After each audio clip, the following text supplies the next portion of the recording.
PI Podcast. I'm your host, Matt, and with me is my co host, political scholar, meme lord, and secret love child of Willem Dafoe, Borj. Okay, that's PI nyo, PI nating lahat. Borj here at your service.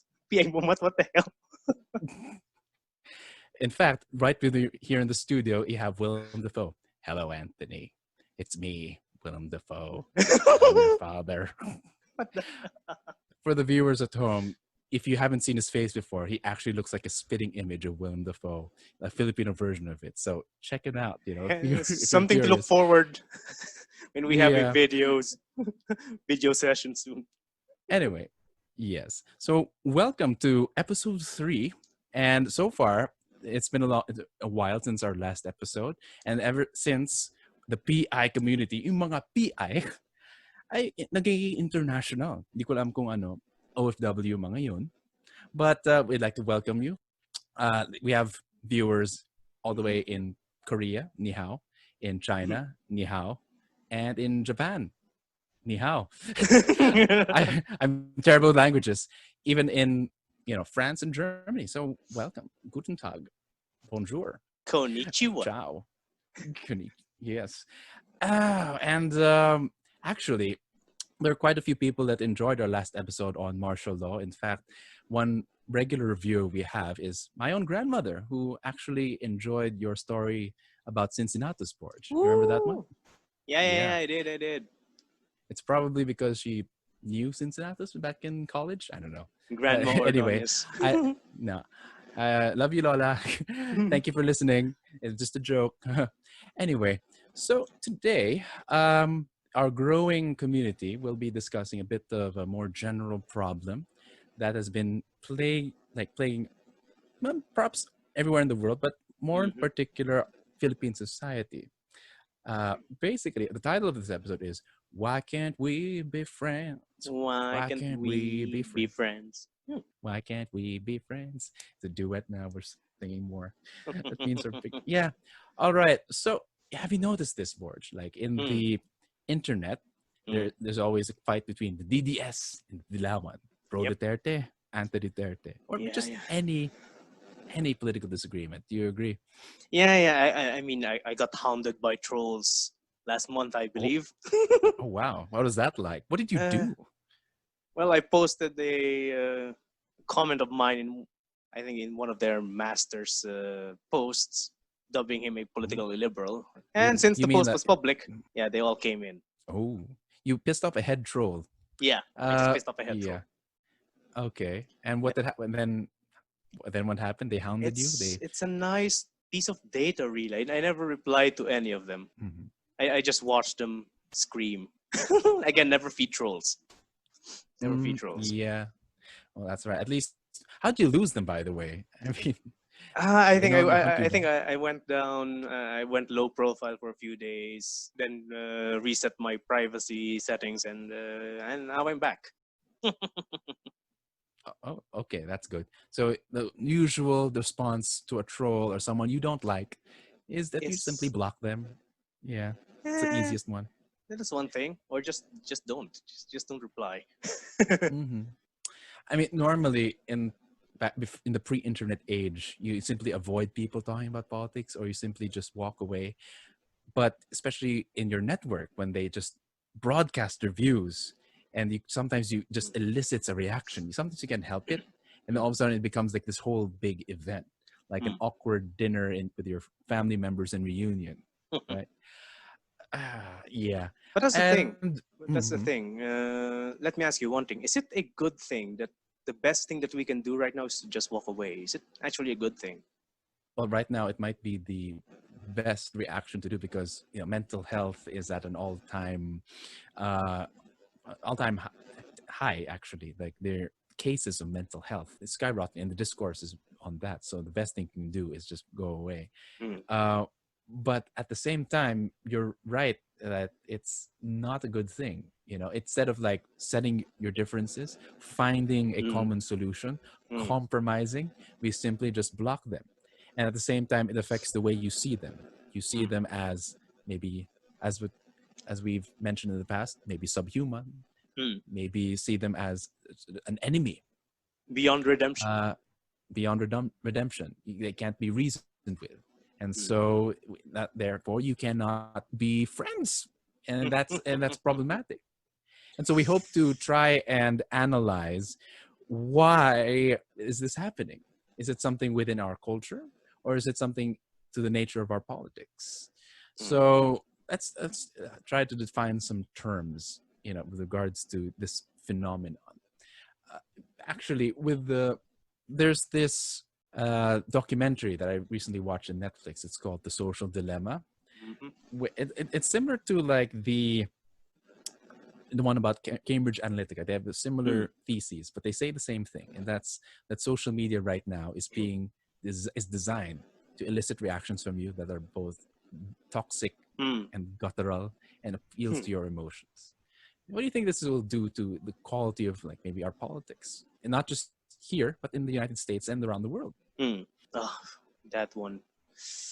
The thing is, whenever we engage with human beings or with our fellows, let's just put it that way, whenever we engage with our fellows, we must be aware that you have at least two cognitive processes engaging with one another.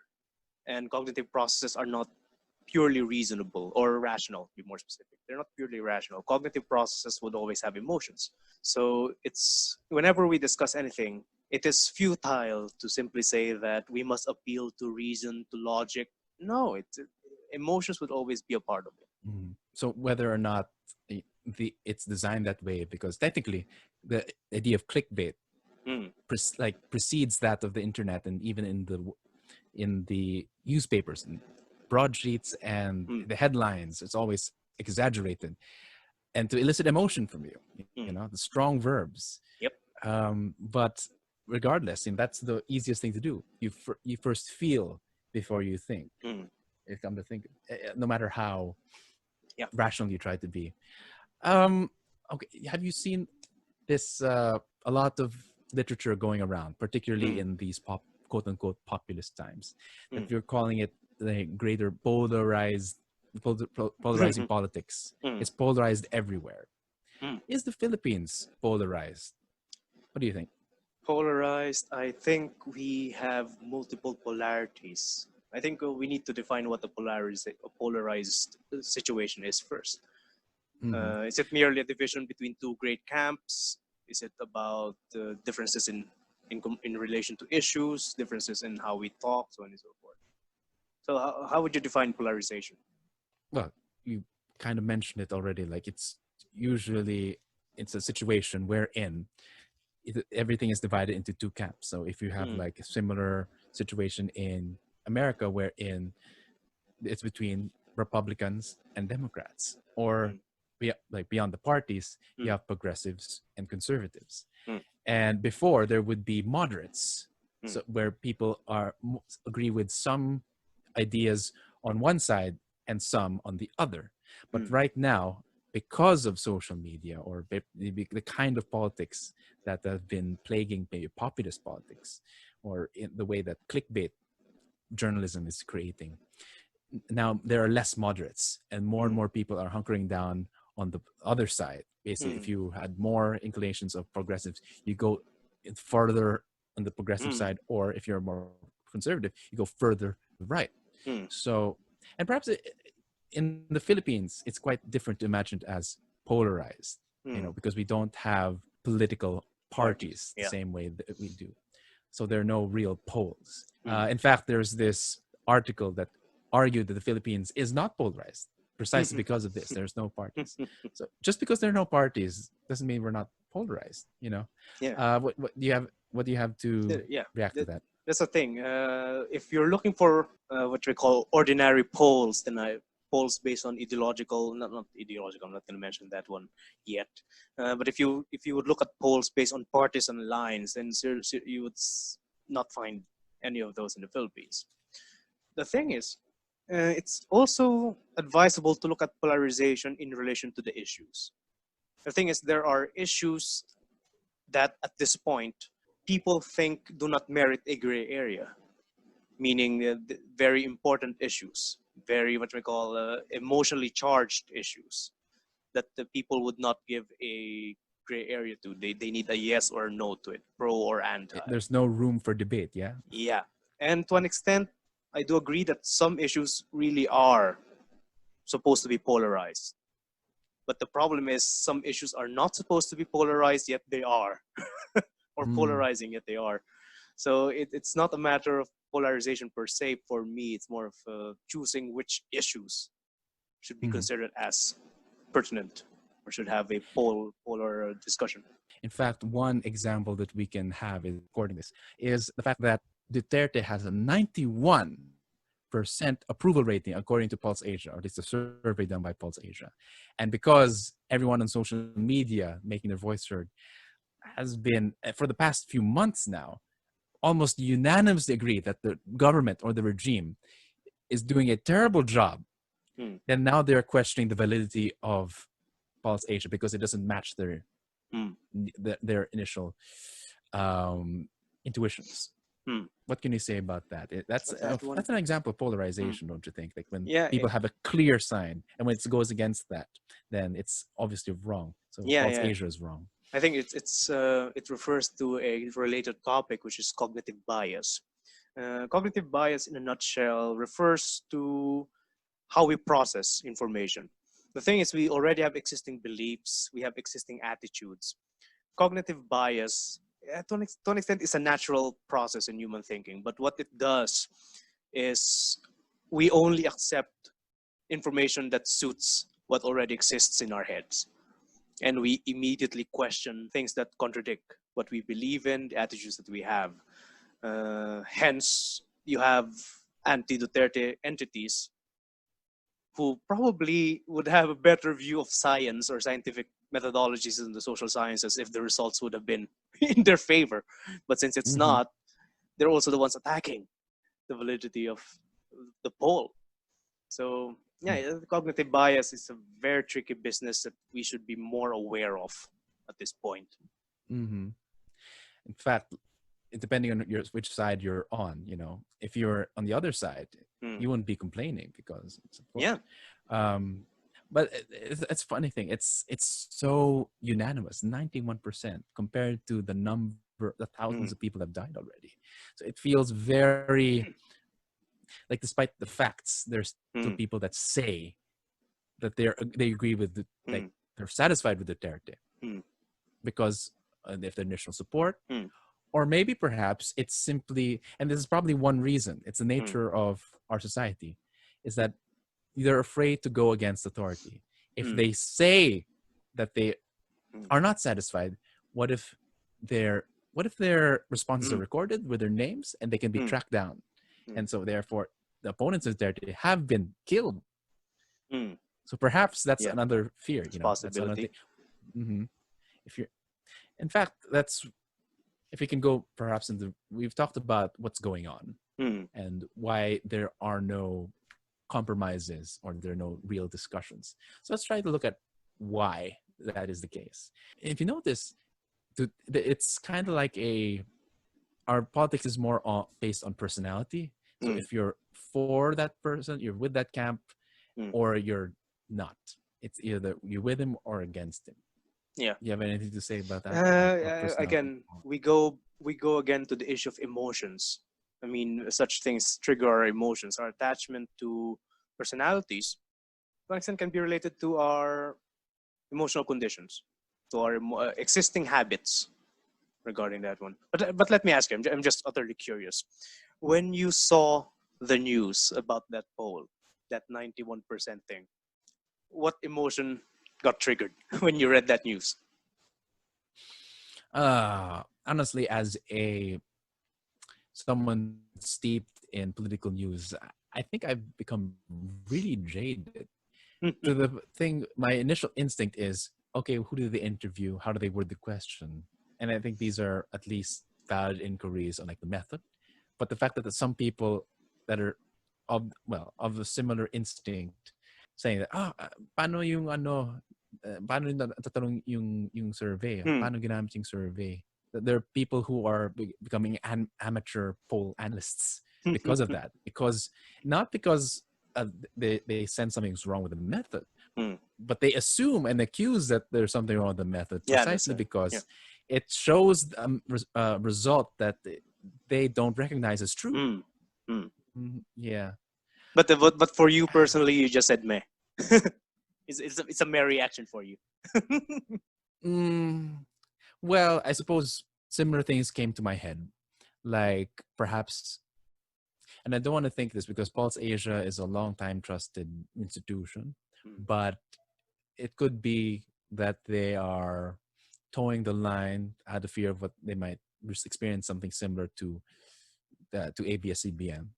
But so that's another possibility. But again, I'd like to assume or give them the benefit of the doubt that Mm. they did their due diligence. Mm. But overall, it could just like perhaps that's something more interesting. The fact that in spite of due diligence and method, and the fact that Mm. people say this, that they are satisfied with Duterte's response, Mm. despite the results, despite the people that have died, despite the delays in the Mm. testing, despite the incompetence of his lieutenants, Mm. which is outright like unquestionable. Mm. Phil Health, my God, you and I have money in that thing, and now it's gone. Shit. So right now, I mean, so it's like, how can people say they're satisfied? Is it because of idol worship, or maybe do they take it seriously? Maybe Mm. they're just hiding themselves. Maybe Mm. they're afraid of going against authority, Mm. precisely because there has been a pattern. Mm. His opponents and his critics have been either jailed, publicly humiliated, or outright killed. Mm. Whew. Anyway, That or I'm gonna just take over a bit because or just yeah. or the very basic possibility, which is something related to polarization. Supporters just double down. Mm. Probably that's the basic. That's one of the more basic explanations for that. We Why do have people here double down? because we're in a crisis. We're in a crisis. We have very few options. People are stuck in their homes. Uh, they cannot move around that quickly. And those in the provinces, there's always constant threat of the disease spreading to their area. Things are in crisis. So they're holding on to something. Hence, they Mm. double down. So that's another possible explanation. But the thing is, these are angles, these are perspectives that disappear whenever you have a polarizing situation. When you reduce an issue to a yes or a no, pro or anti, such perspectives, though they may be valid, disappear. And I think that's a cost of having such polarized conditions. And we go back to the In issue of fact, discussion. okay. Yeah, we go back to the issue of discussions. How do we discuss properly? Have you ever been in a political argument? Oh, Have you, definitely. In fact, have I you was ever this close started to one? being. Hmm. Mm. You may need to edit this and post the giggles. But No. just a few, just a few days ago, actually, Mm. uh, a former classmate of mine actually almost canceled me because I said something that was against their views, which was something like, I actually admire J.K. Rowling. J.K. Rowling, who has been under fire and attacked for being quote unquote anti-trans, even though Uh, if you look at the words, they're not necessarily anti-trans. She's simply reaffirming the reality of biological sex, and if you mm. recognize that, then it recognizes the reality of trans people. But Mm. saying no, but biology is not real. What the Trans hell? women are women. Wait. Yeah. But Biology is anyway, not we can real. talk about that some other time. Biological sex in particular is not real. And that's Uh, another example, because if their views, they even go against science, like similar, they go against the poles, which is a science. mm. They go against science itself. When science goes against them, they're saying, oh, it's patriarchal. Oh, there's an agenda. So even similar things happen with climate change. If they don't like, it's an inconvenient truth, therefore Mm. they ignore it. That climate change, the data, there's a consensus, therefore they ignore it. So, and the one thing that you mentioned, like when there's insecurity, they Mm, stick with it's familiar. And a lot of times when it's even in discussion, if even if the facts and the world around you is burning, mm, because of perhaps a decision you made or because of someone you support, mm, sometimes it's they dig at their heels, they double down mm, because it's not what they know. They stick with what is familiar rather mm. than once they let go of that familiar thing, they'll be back into the uncertain. They don't know what to Yeah. believe in anymore. Who do they follow? Yep. You And agree? that's a natural human tendency. It's how we survive as human beings. Uh, we stick with what is familiar. But what allowed human beings to advance is to have the audacity to move beyond the familiar. And I Mm. think, as far as Nietzsche is concerned, that is only reserved for a few who can push humanity forward. Well, that is his argument. But as far as I'm concerned, yeah, there are people who would always dig in their comfort zones, and there are those who would dare question their own beliefs at the point of insanity, and that is very Hmm. difficult.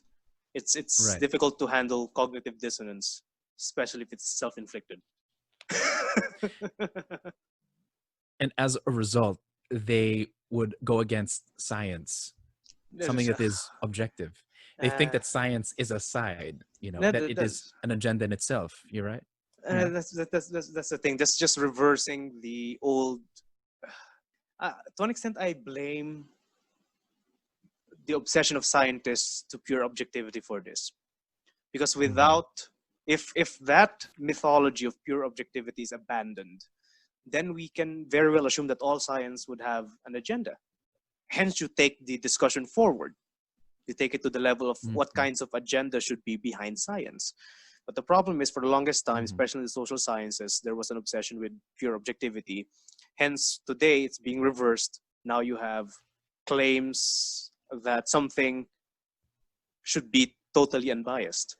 If it's not Hmm. totally unbiased, which is an impossibility, nothing can be totally unbiased. It's an Right. impossibility. If something is not totally unbiased, then it should be abandoned. Hmm. So that's one thing, is scientists probably have brought this upon themselves. But the Do, but do you know that but the some people claim that mm, that science is patriarchal precisely because it again goes against the feminist agenda when they say that according to science, women have these certain preferences and men have these certain preferences. Therefore, science is patriarchal. So uh, science becomes like another agenda among many. to an extent, it can very well be discussed as I think you can view science as either a hammer that anyone can use, or you view science as the person and the hammer together in action. Mm. Uh, Hmm. but regarding that one, I think it's a giant leap of logic to. I'm not yet that familiar. To an extent, I've steered clear of that issue because I don't find it important. To be Oof. honest, that is, it's. Okay. I'm not saying that it's not important for me personally, but I let other people deal with it, and if they want to share their knowledge, I would be happy to listen. But again, I have limited brain cells. Everyone have limited brain cells. I would rather focus on Hmm. things that I think are more important. Right. Speak of limited brain cells, the fact that when you engage someone in an argument and you like they have different views, Hmm. it's it spends brain cells, it Yep. spends time, and so and I think the way people discuss, Hmm. I think we mentioned before, is when you see, and this goes back to the culture of debate. Every Hmm. time in high school, your Hmm. teacher would have you debate different things. Sometimes you're in debate clubs. Hmm. The idea of debate is to win, and when you Hmm. win, you beat the other side into submission. Yeah. Okay, so debate is again winner versus loser. But when you try to discuss, objectively, you have to assume that perhaps both of you are somewhat wrong, and Hmm. therefore maybe you can find the truth together. Hmm. But when you assume that, oh, I am right, and you're not willing to let go of your preconceived notions, then the Hmm. other person, when you talk about these things, the other person can only like defend themselves as well. Hmm. It's similar to like the reason why religions can't coexist with one another. You know, like before Protestants and Catholics would kill each other if they were to step into like their territory and the other, precisely because of this incompatibility of beliefs.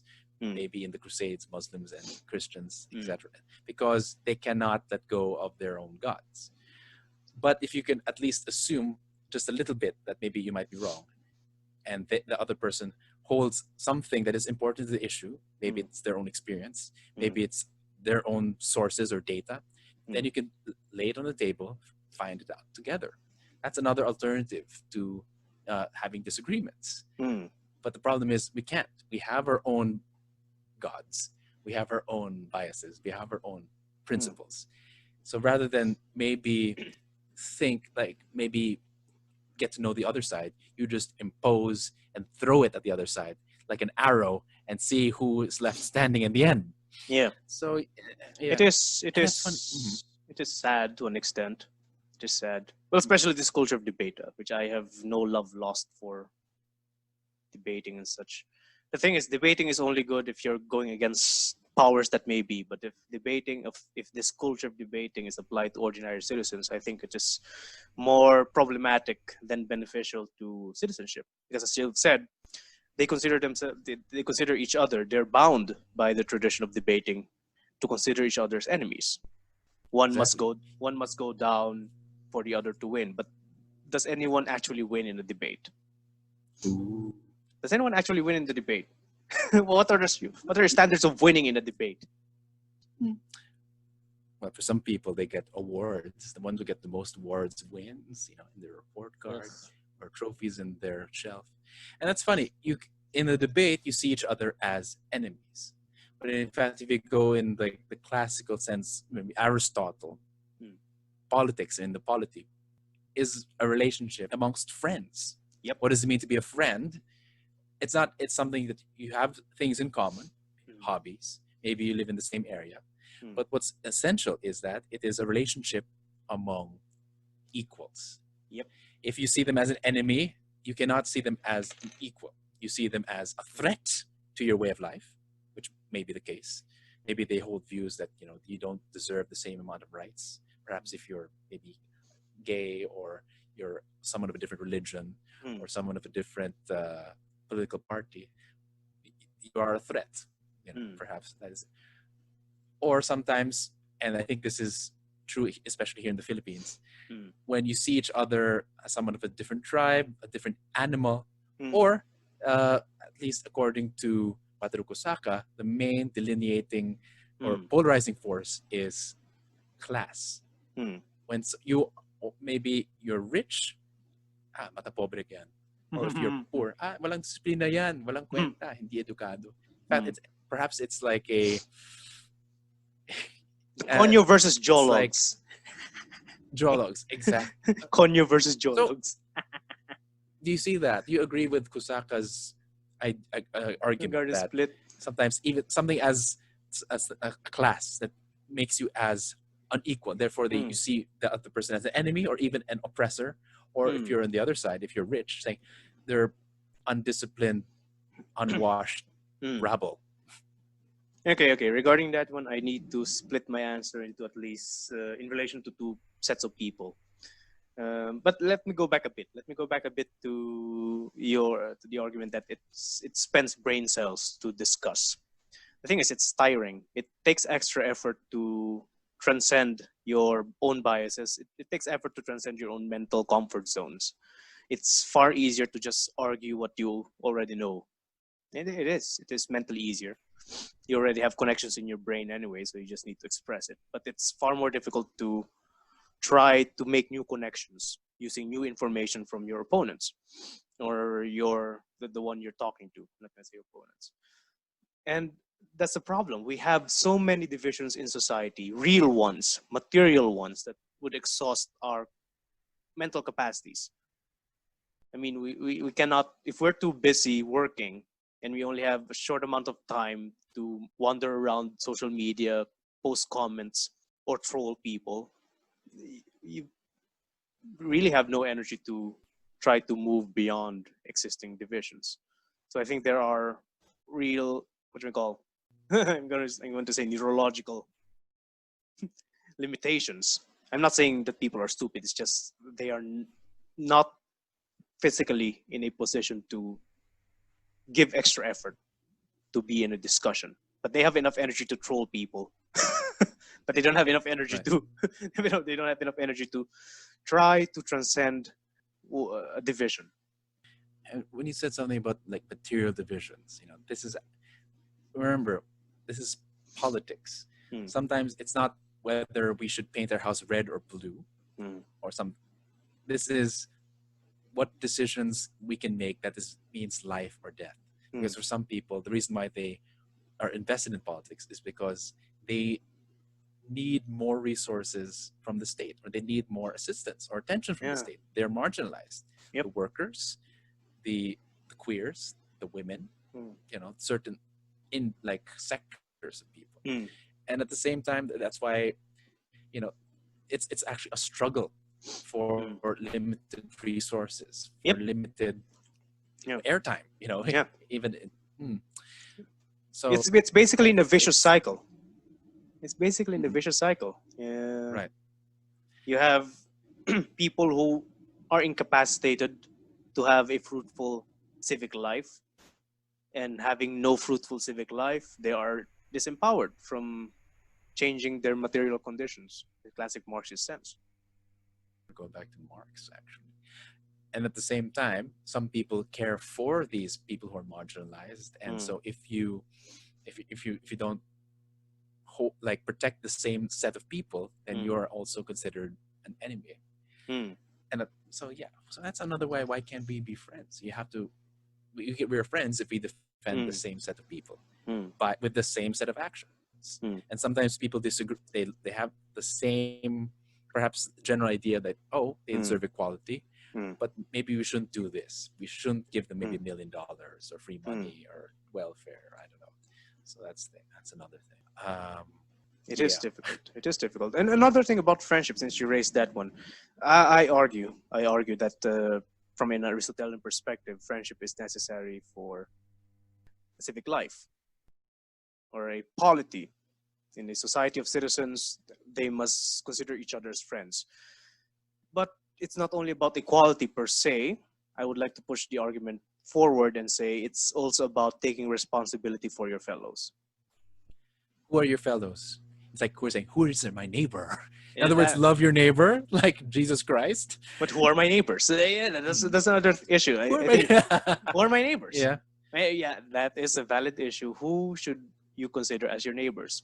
The thing is, we must Or ask the as your question. equal. Yeah. Yeah, we must ask right now, who do we consider as neighbors at this point? Hence, we go back to the issue of polarization. You only consider neighbors that share your ideas, share your Mm-hmm. stance. Hence, you're nice to Right. them. Hence, you feel responsible to them. When you say feel Mm-hmm. responsible, you probably feel that you need to educate them more, bring them closer to Mm-hmm. the flock, so on and so forth. And that's Mm-hmm. another issue. Should we consider the Right. other side as friends? Should we feel Because responsible for them? like saying, remember in politics, when you sometimes vote and fight for a particular party or president, Mm, they become the party of not only your allies, but also your opponents. mm, So in a way, it's like winner take all. And I think that's mm, another reason why political disagreements are mm, so life or death, mm, because the nature of it, if you look at it, if you mm, look at our politics, it does not incentivize or does not reward compromise. It does not mm, reward collaboration. mm, It rewards antagonisms. Like for instance, I remember this story. My grand uncle actually was a major in the police, mm, and he was having a fruitful career. Then all in Makati, and then all of a sudden, in his route and like in a routine electoral campaign, I think he was suddenly one of B Nice's opponents just shook his hand. It's a regular thing, just mm, shaking people. He shakes everyone's hand. And he shook the policeman's hand, and then all of a sudden, nabalitaan kay Binay. Nagsumbong. Sabi, oh, kinamayan niya yung kalaban mo. Can't remember who it was. Then all of a mm, sudden, he was transferred all the way to like a prison, like a warden. He became a prison warden in the Makati City Jail just because he shook his opponent's hand. And so that's the kind of culture we have. And if it's the same thing. What happens when a certain politician wins? If ever someone, like maybe if someone from a different party wins a seat, that person loses budget. You know, if the majority controls it, you know, they can control the budget. They would starve it. That's what happened in the same city, Makati, where Kid Peña won vice mayor, but at the same time, he was prevented from making major contributions. Same thing what happened with Lenny and Duterte. Duterte starved her of funds and exposure because in realpolitik, the winner kind of keeps the power to themselves, and the losers lose even more. Even though they're a minority, they're being, you know, they're being banished almost, or even starved. You agree with this as a observer of politics? That's the thing. Realpolitik, I think, should only be applied to elites. Simple as that. Let the elites deal with this zero-sum game. It's a different issue for civic life. That is where I draw a line. The relationship between or among elites, let them eat each other. Fuck them. The relationship between the ordinary citizen and the elite, same thing. Let the ordinary citizen fuck up the elite. I don't care. The relationship between or among ordinary citizens must be different. I think that is where I would make a stand here. Clear argument. The realpolitik of elites must not exist among ordinary citizens, but the problem is it already exists. And it's the reason. Well, you talk about elites, and basically the way elites treat the regular voter is their fan club and supporters and pawns. So and thus they embody that role, and that's it. They think that their job is to support a particular politician. Yeah, but that's another thing. You know, part of a disagreement is you are maintaining your own voice in contrast to another. It's in a way personal development. It's developing your own identity, and in a way that's very individualistic. Yeah. But in the Philippines, perhaps our culture is more collectivist. Sometimes, even in voting, people vote as a family. Yeah. So, culturally, do you think that that our collectivism kind of prevents us from having like our own disagreeable side? We can't even talk to our parents or our elders or titos and titas or the priests. Collectivism itself is not a problem. I think individualism or collectivism are just two sides of the same coin, which is social existence. You cannot have social existence without either one of these. Collectivism becomes a problem when it hinders individual thinking. Individual thinking becomes a problem when it prevents social cohesion. It's a great, I'm not going to say balance, but there's dynamics between it. Personal experience, the thing is, I've never been in a political discussion amongst family members because I just don't want to piss myself off. So that's that's me asserting my individuality by not talking about politics with family members. So just as a closing question almost before we go into recommendations, you're not the friendliest man. Well, maybe I'm not either. But you and I both agree that that's why we're friends. Yeah. That's you and I both agree that friendship is necessary for functioning democracy, but it is a condition among equals. And yet we live in a society where we are highly unequal, whether it be class, age, education, intelligence. How do we close this divide? How do we form this political friendship in a society that is obsessed with inequality or is steeped in inequality? Well, first would be we must accept that it's okay to disagree. It's okay to disagree. I'm not a fan of agreeing to disagreeing because that is just getting stuck in a gray area. I would also argue that we must go beyond dichotomies. But the old answer that I have for this one, in an unequal society, you must have mechanisms that equalizes people in politics and in economics. So both. Political democracy cannot exist without economic democracy. That's my big argument. But What do you mean short-term economic democracy? economic democracy, more or less, it's a topic for different podcasts. But in a nutshell, it's about providing workers with the means of production. Yeah, it's a topic for different podcasts. But yeah, Communism? No. yeah, to an extent, But yeah, but that's a long-term project. But short-term, mid-term, again, it's okay to disagree. Okay. Uh, but the question is, how do we form friendships? So you're saying it's Mm. something to do with economic democracy, meaning economic equality? Yeah, economic equalization would be more apt. Hmm. Economic equalization. Economic equality is an ideal. Equalization is a bit more achievable. Okay. Constant process. So even though, like, say, a rich or middle class and a poor person walk into a bar now, or just try to have a common conversation, they just say that they'll be equal. They should just accept they'll be equal eventually and just be allies right now or comrades. No. Regarding that one, okay, that's a different topic that we can tackle next time. But But the simplest ah, way to yeah, say it is, the simplest way to say it is we move again to the question of how we disagree.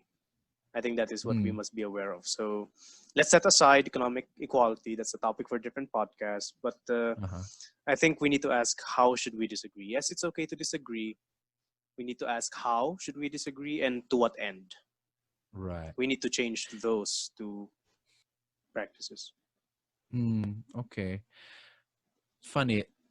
You say it's kind of a Marxian or Marxist way, maybe Mm, post-Marxist, but the way I can form friendship is perhaps, and Arendt would say this is unworldly, mm, but I'd say remember that we're all children of God. So it's a Christian kind of ethic. At the same time, maybe go back to what we have in common, mm, which is we share this Philippine land. mm, Sometimes that includes economic interests. mm, Sometimes maybe in the shallow sense, genetic mm, similarities, mm, cultural similarities, mm, yes. But maybe we have common questions with mm, regards to that common world. And I mm, think I'm more Arendtian when we say common world. We say mm, we share a culture, we share a language, mm, we share space with each other. mm, Therefore, we when our problems kind of should be solved for the preservation of this common world we mm. hold. So that's Amor Mundi Yeah. by by Hannah Arendt. So yeah, but anyway, Yeah, um, yeah. To an eh, extent, I do agree with eh, that one. But right. dovetailing to that one. Regarding again, let me reassert: there's a difference between conversations among politicians, conversation between elites and ordinary citizens, and conversations among ordinary citizens. So, if we are Mm, to find something common, then citizens must recognize that they are also talking to ordinary citizens, hmm. and In they other words, must, yeah, even if they you're talking to must, DDS, they're yeah, human too. yeah, they're ordinary citizens. They're as powerless as you. Simple as that. And we must separate ourselves from the elite. We are not in any way members of the elite, nor should we have any delusions that we are, by Mhm. being a fan, we become one with the leader. No, we're not. And But they're human too. They are our equals, no, but they're not not. our superiors. Yeah. No, No, they're what? not. No, I'm not going to say that we have inequalities. No. They're not our equals. Elites, nah. Uh, No, we're well, disagreeing. that's enough. We're disagreeing, but we're friends. Political friendship. Well, okay. Maybe last thing. How do we, Hmm, knowing that, well, we're not quite polarized, hmm. but it's quite difficult to agree or even to agree to disagree. So maybe perhaps a little practical advice before we go on to our recommendations. Practical advice. Practical advice. You go first. I'm still thinking. Okay. Well, number one, if they're to be believed, like the social dilemma, the documentary is to be believed, then simply moderate consumption of social media Hmm, because that's where trolls lurk and hmm, it's their professional objective mm, to get you emotionally drained. Just remember there is a world beyond that, you know, mm, and beyond politics. That's the funny thing with politics these days. mm, Politics is strictly public affairs, but mm, even in your private life, quote unquote, even in your personal life, politics invades you. So mm, there's no longer that boundary between public and private. And so because of mm, that, our relationship with politics is unhealthy. So at mm, the same time, it's know when to mm, disengage. That's mm. one. Number two, going back, objectivity, it's a difficult thing to know, to really do. But in short, objectivity is going through the process to think of the ways. So how are we wrong? You know, before we engage in a debate, instead of thinking that we're 100% correct, remember maybe our opponent or our the person we're talking to has a piece of the truth. And so just assume that our version of the truth is incomplete and we need to get that from the other person. It's simple. Before you engage in a debate or in a discussion, just say, think about yourself. What are the ways in which we are wrong? And it's a good exercise for thinking, really. That's what thinking is. It's checking, how am I wrong? So your answer, practical advice to depolarize. Depolarize, we cannot depolarize. It is as it is. It's more of how to handle discussions if you find a good one. Hmm. I think we need to, again, we need to abandon this debating tradition and look or more or less lean towards conversations. If we are to be more practical, then we need to start conversations. But again, it's a two-way thing. Takes two to tango. You cannot have a conversation if the other one is not willing. So Mm. that's another problem. But yeah, the thing is, practical advice. Regarding objectivity, I would say this. I think I'll just gonna dovetail with your advice. If you want to be objective, I'm not saying that it is impossible. I'm just saying that total objectivity is impossible. But if you want to be objective, you need to look at yourself as an object. You need to be aware about your own biases and your own ways of speaking, the same way that you're Right. aware of the other. Hmm. Oh, well, all right. That's interesting thing to think about, and that was a long discussion. But for now, we'll put that on hold, and we shall now start with recommendations. This is the part where we recommend a book, movie, piece of literature, essay that can help illuminate or supplement the discussion. So, what do you have for us this week, Borj? I have The Political Mind by George Lakoff. It's published by Penguin. It's basically a discussion on political neurology. So it goes beyond political psychology and goes to the actual brain structures. See what parts of the brain gets triggered by certain ideologies or rhetoric, and why some politicians appealing to specifically fear and insecurity can gain an upper hand in relation to politicians who may appeal to reason simply because Mm. the fear part of our brain gets triggered easily and we react more to it. Hmm. It's a neurological look into the political divides. Yeah. Um, I actually have. I'm going to cheat this week and recommend two books. One is, I think, is a common book that's easily available, but it might be a bit overexposed. But I think it's important for this discussion. It's Moral Politics in the Philippines by Wataru Kusaka, who is a personal friend of a mutual friend of ours, actually. Yep. And his argument is the main polarizer is class, wherein there is a civic sphere composed of the middle and upper classes, and the lower Mm, class or the mass sphere. mm, And because they have different life experiences, lived worlds, they have different interpretations of life. mm, So I think this is a very good contextual analysis of our current divides. mm, And at the same time, the second thing is, and this is a good book of mine. It's not as accessible, but hopefully people can find it. It's called The Private Death of Public Discourse. And the argument of this book is the reason why people can't handle public discourse is because they lack an interior life.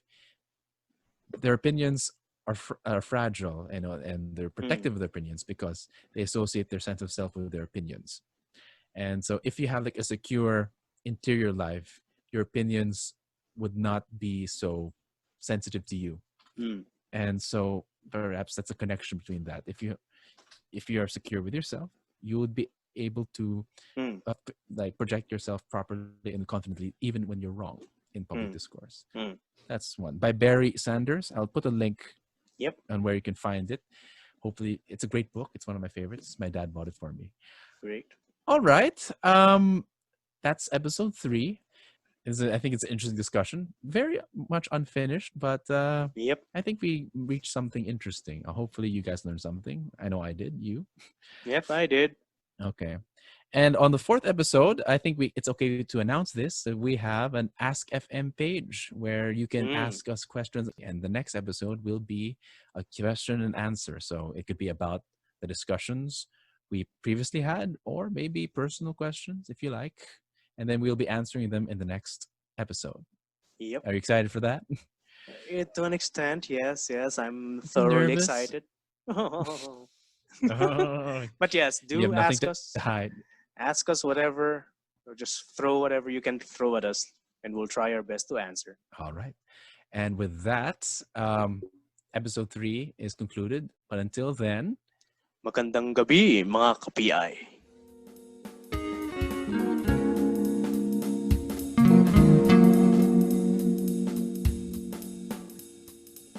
if you enjoy the jazzy tunes of this podcast, you can find similar works with John Victor Ordonez of the band John's Dirty Old Sneakers at Spotify and SoundCloud.